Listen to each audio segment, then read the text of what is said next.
산업은행. 네, 산업은행 쉽지 않죠. 쉽지 않네요. 네, 산업은행. 산업은행이 사실 이제, 좀 쉽지 않은 부분이 산업은행이 자체가 사실 주로 하는 일을 좀 들여다보면 일반 창구에서 이제 고객분들을 응대하고 그런 부분보다는 우리나라 산업에 진짜 투입돼서 그런 부분에서 좀 힘든 어떤 좀 리스크가 있는 기업들에게 이제 뭐 돈도 대주고 자금 조달도 하고 그렇죠. 리스크 관리도 해주고 이런 업무가 굉장히 많습니다. 그래서 실제로 이제 지점이 69개가 있는데 그 지점에 지원하시는 부분 사실 일부분이고요.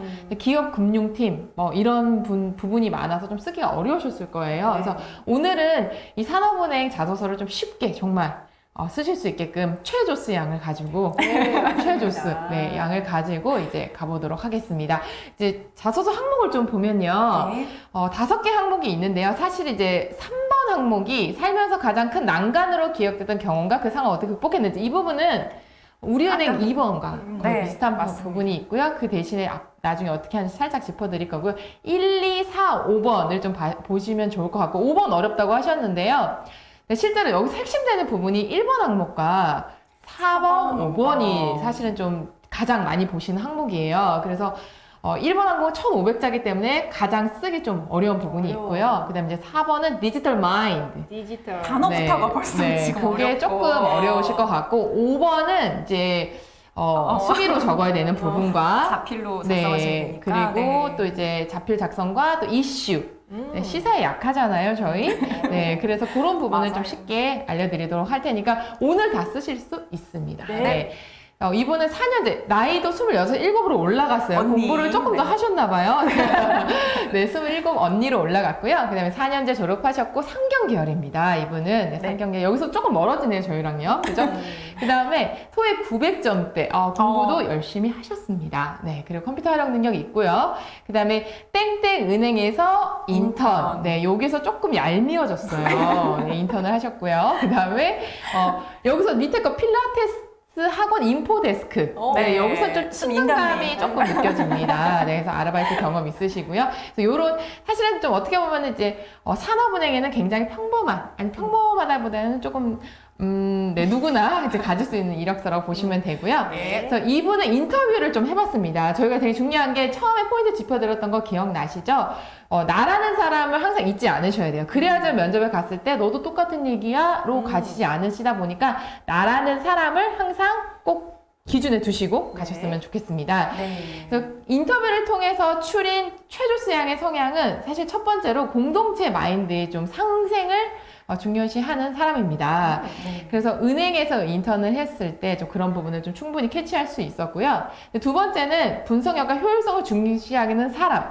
이거는 은행 인턴도 있지만 아무래도 상경 계열이다 보니까 네. 좀 레포트를 쓰시거나 이럴 때 분석적인 부분을 좀 보여주셨고 또 이제 필라테스 인포데스크에서 분석력을 보여주신 부분이 있어요. 네. 어떤 등록과 관련된 그런 얘기 들으면서 이것도 어떻게 보면 분석력이다라고 그렇죠. 저희가 찾아낸 키워드죠. 네. 맞습니다. 그리고 세 번째는 상황을 객관적으로 바라보고 문제를 적극적으로 해결하는 사람. 이런 부분도 사실은 여러분들이 뭐 은행 인턴에서도 이 최조스 양이 알 수 있었지만 사실은 필라테스 인포데스크에서 문제를 객관적으로 보고 적극적으로 해결한 사례가 나옵니다. 그래서 의외로 산업은행에 필라테스 학원 얘기가 많이 나와요. 네. 여기서 이제 가장 중요한 핵심이 나오는데요. 이 5개의 항목을요. 이 한 사람이 자연스럽게 5개에 녹아들 수 있게끔 생각하시는 게 굉장히 중요해요. 맞아요. 그래서 최조스 양이 1번 항목에서도 어떤 목표나 인생의 목표나 커리어의 방향성에서도 이 친구가 실제로 하고 싶은 부서에 맞출 거고요. 두 번째, 이 부서에 맞추다 보니까 이분이 생각하는 가치가 있을 거 아니에요. 그 가치도 좀 이 친구한테 나올 수 있는 가치 쪽으로 쓸 거고요. 세 번째 난관. 이 난관 부분도 사실은 직무를 설정했을 때 이 직무에서 힘든 부분을 비슷한 상황에서 끄집어내시면 사실 이게 일관성이 굉장히 맞는 거죠. 맞아요. 그리고 이제 네 번째 부분 디지털 마인드인데 디지털 마인드가 지은쌤이 이따가 설명해 주실 거지만 어떤 대단한 거라기보다는 편리하거나 효율적이게 만들 수 있는 어떤 사고기 때문에 그런 부분도 이 친구가 하는 이 커리어나 산업은행에서 할 직무를 먼저 중점에 두고 이렇게 생각하시면 일관성 있게 작성하실 수 있으실 것 같고요.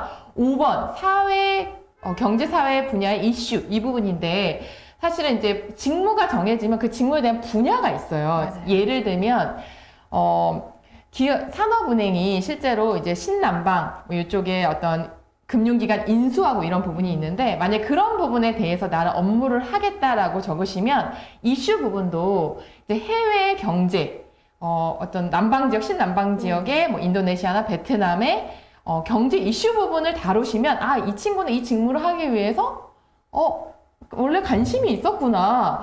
그렇게 이 하나를 이 포커스를 직무에 두고 한 사람이 나오게끔 쭉 요거를 생각을 해주셔야 돼요. 그래서 이렇게 쓰셔야지만 실제로 이제 산업은행 인사 담당자분께서 면접장에 왔을 때 이 친구의 전체적인 게 다 느껴지는 게 굉장히 중요하고 그래야지 완전한 차별성이고 직무에 대한 경쟁력으로 느껴진다라고 했기 때문에 저희가 붙은 부분이 최조스를 잊지 말자. 네. 산업은행이 실제로 여러 우리나라의 전반에 걸쳐서 여러 일을 하기 때문에 실제로 영업 기획 네. 부분이 있고요. 그다음에 예수금 조달, 그다음에 산업 기업 분석을 하고요. 그 산업 기업을 분석해서 복합 금융 방식 대출 및 지원 업무를 하고 있고요. 그 다음에 그 지원을 대출을 해준 걸 가지고 리스크나 사업 관리까지 하고 있습니다. 일반 은행보다 굉장히 큰 영역의 다양한 일을 하고 있기 때문에 여기에서 보시면 어떤 키워드들을 끄집어내야 될지가 보이시는 거죠. 그래서 실제로 쓰시는 분들 중에서 저희가 대면 업무만 있는 게 아니라 어떤 분석력, 맞아요. 그죠? 어떤 산업에 대한 관심, 네. 그죠? 숫자를 다루는 예리한 그런 능력, 그죠? 그 다음에 직접적인 어떤 적극적인 지원, 니즈 파악, 이런 거와 같은 다양한 부분이 굉장히 많이 나온다라는 거를 알고 계시면 좋을 것 같습니다. 일단, 산업은행에서는 핵심 성장 금융 주도하고 있습니다. 여기서 뽑을 수 있는 키워드가 맨 위에는 이제 박스란인 거죠. 맞아요. 그래서 이런 일들을 하고 있고, 실제로 뭐 벤처 기술 금융실, 그죠? 넥스트 라운드실, 그 다음에, 제가 글씨 눈이 좀 나빠서요. 네, 스케일업 금융실, 이런 다양한 부서들이 있고요. 실제로 여기서 원하는 게 부서를 정확하게 짚고 커리어를 짚어주시는 걸 좀 원하셨어요. 그래서 여기에서 좀 짚어볼 수 있는 키워드들을 좀 보면 어떤 정책을 좀 이해하는 능력이라든지 아니면 산업에 대한 이해와 분석력, 그리고 합리적인 사고 또는 데이터 분석 능력과 같은 다양한 키워드들을 이 산업에서 이 부서로 지원하신다면 뽑아내시고 자소서를 쓰는 게 굉장히 중요할 것 같습니다. 네, 두 번째는요. 산업 생태계 재편 지원 이런 업무를 하고 있습니다. 그래서 실제로 이제 부서들이 굉장히 많은데 제가 앞으로 조금 가서 볼게요. 산업금융협력센터, 기업금융실이라는 부서가 있고요. 그리고 이제 기업구조조정실이라는 부서가 있고, 그 다음에 국내 점포 69개. 이런 부분에 이제 부서를 맞추신다. 그러니까 커리어를 맞춘다는 것 자체가 부서에서 내가 무슨 일을 하겠다라는 걸 아주 구체적으로 짚고 가는 거거든요. 이런 쪽을 좀 쓰시는 분들은 경제 산업 구조에 대한 이해, 그죠? 그 다음에 고객 니즈 맞춤형 지원 이런 부분은 사실 이제 지점을 쓰시는 분들은 굉장히 좋은 키워드가 될 것 같고요. 그 다음에 커뮤니케이션 능력, 또 이제 어떤 투자나 대출이 나갈 때 협상 능력과 같은 이런 키워드들을 이 부서에 지원하시는 커리어를 잡으신 분들은 쓰시면 되겠죠. 네. 3번 주요 산업 이 부분을 사실 좀 핵심이기 때문에 아셔야 되기 때문에 좀 그렇죠. 말씀을 드리는 네. 부분이고요. 글로벌 IB 금융 경쟁력 제고 이 부분인데요. 여기 아까 말씀드렸듯이 그 산업은행이 해외에 이제 신남방 지역의 금융 쪽을 인수해서 실제로 수익을 내고 있어요. 그래서 베트남이나 어떤 자카르타 같은 인도네시아 쪽에 그런 금융기관을 인수해서 수익 활동을 하고 있고요.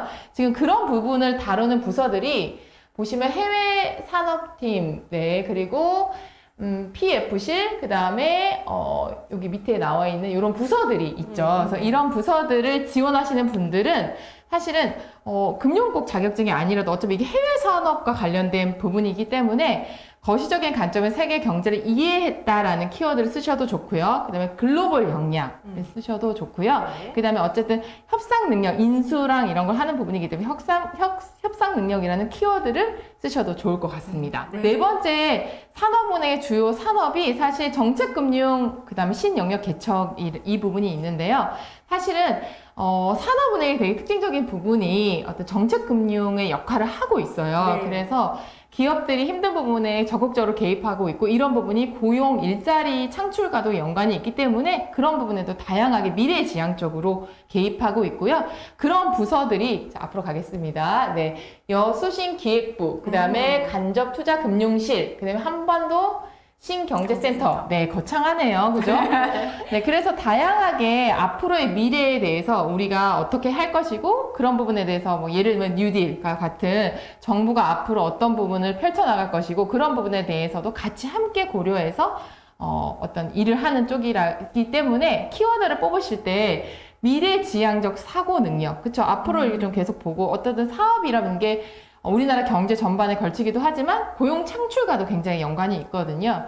그리고 공익적인 사고, 일반 은행처럼 우리 기업이 돈을 많이 벌면 돼도 있지만 실제로 그러니까 힘들거나 경제가 안 좋을 때 산업은행이 계속 뉴스에 나오는 이유도 이런 부분에 어떤 기업에 적극적으로 참여하고 있기 때문이에요. 네. 그래서 공익적인 사고, 넓은 시야도 좀 필요하고요. 네, 분석력, 통찰력, 포용력과 같은 전체적으로 좀 이런 시야들이 있어야지만 이 일을 할 수 있다라고 생각을 하죠. 그래서 네, 다섯 번째로 좀 넘어가면요. 산업은행의 주요 산업 중에서 안정적인 지속 가능한 기반 마련 이 부분이 좀 마지막인데요.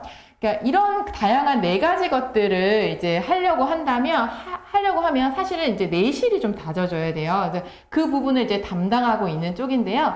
이 부서들이 어느 쪽에 있냐면 미래전략개발부, 그 다음에 재무기획부, 디지털 추진부 이런 부서들이 있고 이 부서들이 실제로 좀 어렵게 생각하실 수도 있는데 일을 효율성 있게 할 수 있게끔 도와주는 쪽이에요. 그래서 디지털 이런 게 계속 나오는데 어떤 안에서 이제 조직 문화를 좀 유연하게 예전에 좀 딱딱 수직적인 조직 문화를 좀 유연하게 만들고 일의 효율성을 높인다든지 좀 디지털 이런 부분을 해서 어떤 일을 좀 편리하게 좀 한다든지 이런 부분이 실제로 이런 부서에서 하고 있고요. 어떻게 보면 뭐 산업은행의 뭐 안에 재무나 인사 뭐 이런 쪽이기 때문에 요 부서들이 어떤 일을 하는지 보시고 본인이 할 수 있는 부분을 연관지어서 말씀하시는 게 1번에서 굉장히 중요합니다. 그래서 이쪽 직무를 지원하시는 부서를 지원하시는 분들이 쓸 수 있는 키워드를 좀 뽑아봤을 때 창의성, 그 다음에 디지털 마인드, 그 다음에 미래지향적인 시야, 그 다음에 합리적인 의사결정 이런 것들이 회사 내부적인 내실 쪽이다 보니까 이제 키워드로 쓰시면 좋지 않을까라고 생각을 해봤습니다. 1번 항목이 세 파트로 좀 나눠져 있습니다. 그래서 본인의 인생의 목표, 근데 여기서 포인트는요. 산업은행에서의 커리어를 포함해서 제시하라는 부분입니다. 맞습니다. 이게 뭐냐면 아까 나왔던 그 5개의 하는 일, 부서를 정확하게 짚고 제시해라. 인생의 목표뿐만 아니라 커리어의 방향을 제시해라라는 뜻이고요. 두 번째 파트가 어떤 파트냐면요. 목표 달성을 위해 지금까지 해온 역량을 기술해라 부분이고요. 세 번째 부분이 입사 후에 계획을 기술하라는 이 세 번째 파트가 이 파트입니다. 그래서 구성을 좀 짚어볼까요? 네, 이렇게 세 파트를 저희가 딱 뚜렷하게 구분을 좀 해봤습니다. 네, 그래서 이제 아까 첫 번째 그 포인트는요, 인생의 목표를 딱 제시해 주시고요. 그리고 나는 산업은행에서 어떤 부서에서 무엇을 해낼 것이다를 정확하게 보이게 쓰시는 게 첫 번째 네. 파트에서 굉장히 중요하고요. 두 번째 파트에서는 일을 위해 필요하다고 생각하는 역량, 여기서 쌓을 수 있던 경험, 교육, 스펙 다 좋은데 없다면 성향까지도 네, 괜찮다라고 맞습니다. 생각을 하시면 되고요. 마지막 부분에서는 입사 후에 구체적인 계획과 그 필요성을 제대로 녹이시면 한 1,500자를 채우실 수 있습니다. 네. 본인이 중요하게 생각하는 가치는 무엇이며 이를 일상생활에 어떻게 적용하고 있는지 구체적으로 서술하시오라고 되어 있었는데요. 사실 직장인에게 필요한 그 가치관이나 인성이 너무 다양하고 키워드를 고르려면 또 너무 많은데 맞아요. 그 소재 선정하는 것부터가 또 너무 어렵단 말이에요. 그래서 저희가 좀 심플하게 쓸 수 있는 방법, 좀 확실한 방법을 알려드린 게 1번에 지금 본인의 경험 녹여가지고 목표 뭐 쭉 다 쓰셨잖아요. 네. 그 내용을 토대로 이번 항목도 작성을 해보시면 좋을 것 같아요. 그죠? 이제 오프닝에 저는 이런 사람입니다 라고 좀 본인의 어떤 성향을 드러내셔도 좋고요. 저는 이런 것을 중요하게 생각합니다 하는 식으로 뭐 가치관을 또 드러내셔도 좋습니다. 그래서 이 A라는 그 가치를 저는 중요하게 생각합니다 라고 첫 문장에 키워드 좀 명확하게 제시해 주시고요. 그리고 두 번째 문장은 왜 A라는 가치를 내가 중요하게 생각하게 됐는지 그 계기에 대해서 좀 간단하게 써주시면 좋을 것 같아요. 그래서 그 A가 필요하다고 느꼈던 좀 확실한 계기가 있었기 때문에 그 다음 부분에 그래서 저는 일상생활에서도 그 A라는 가치를 이런 식으로 생활하고 있습니다 라고 작성을 해주셨어요. 하시면 돼요. 그래서 마지막에 앞으로도 이 A로 제가 이 회사에서 좀 어떤 식으로 적용해 나가겠습니다 라고 마무리를 하시면 좋을 것 같습니다.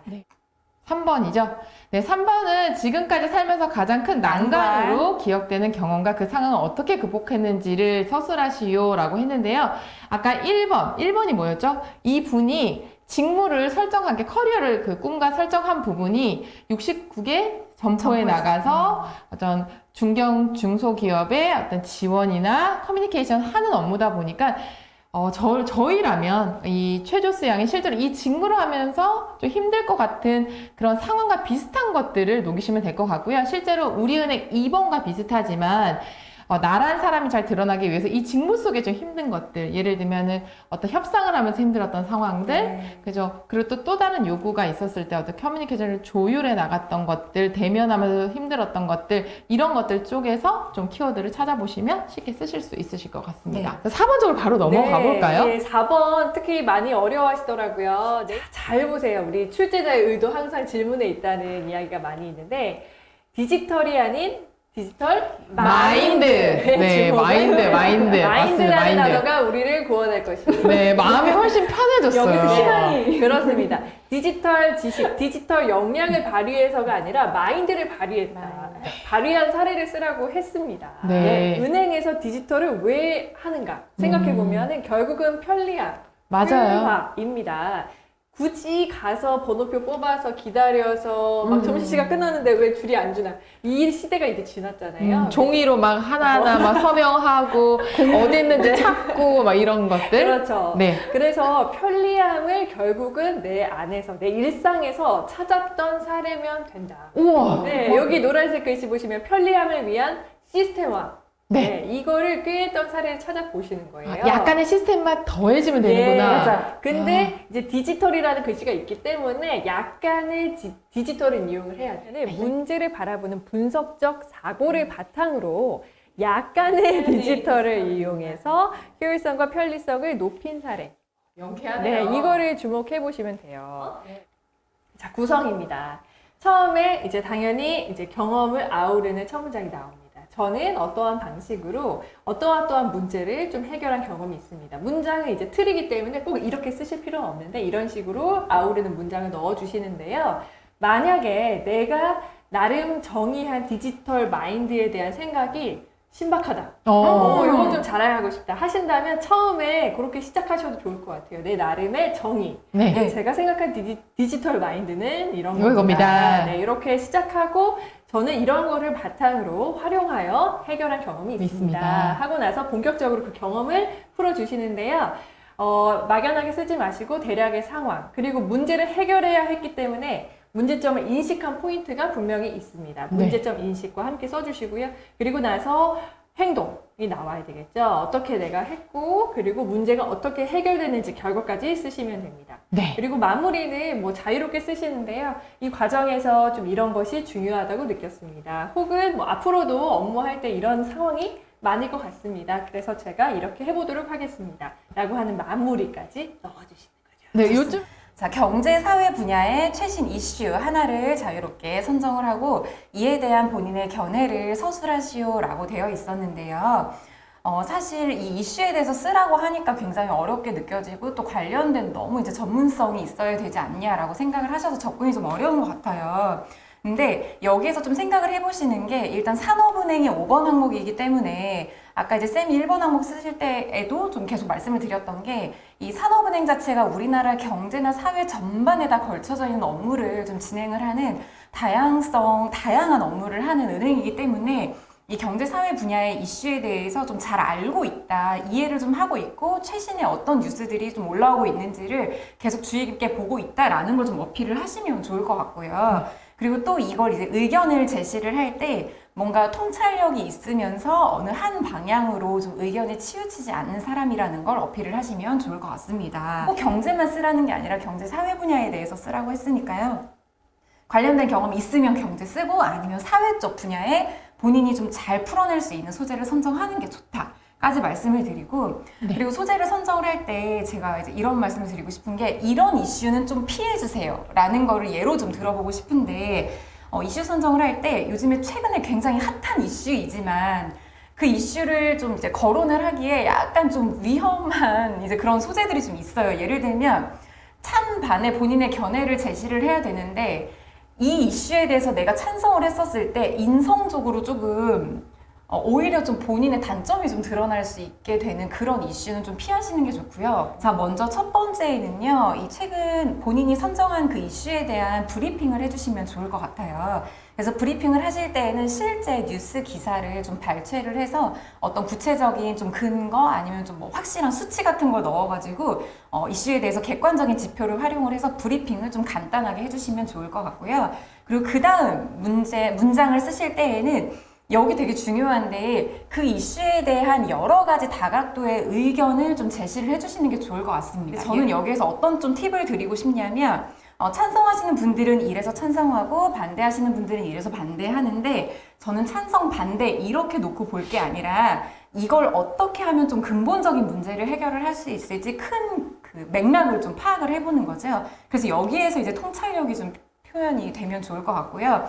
그래서 의견을 제출을 할 때 나는 이 양방향의 의견을 들어보니까 이게 찬성 반대가 아니라 이 지금 사건의 근본적인 뭔가 본질적인 문제가 이거라고 좀 느꼈고 그래서 견해를 제시를 하실 때에도 이 양 방향의 의견을 다 포용할 수 있는 어떤 대안을 작성을 하시는 걸로 본의 견해를 쓰시면 좋을 것 같습니다. 저희가 오늘 사실은 이제 산업은행이 굉장히 은행 중에서 예금보험공단 쓰시는 분들, 일단은 산업은행 자체가 합격하시는 분들이 일반 사기업의 은행을 쓰시는 분들이라기보다는 반은 사실 공기업, 금융 쪽을 쓰시는 분들이라서 사실은 좀 접근하기가 많이 어려우신 은행이긴 해요. 그래서 저희가 실제로 이 산업은행이 하는 다양한 산업 분야뿐만 아니라 아주 특별한 스펙이나 경험이 없어도 이 산업은행을 접근하실 수 있게끔 좀 맞아요. 쉽게 다뤄봤고요. 네. 그리고 아까 오늘 모토가 뭐죠? 걱정하지 마. 네. 그리고 저희가 계속해서 가르치고 있는 부분이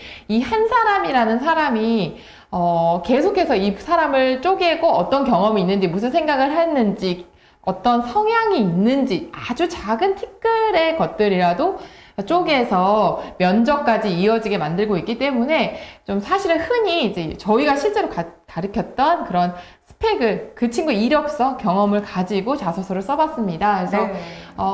여러분들도 아주 대단한 스펙이나 경력 없이도 성향을 살려서 최종 합격할 수 있다라는 거를 좀 말씀드리고 싶었고요.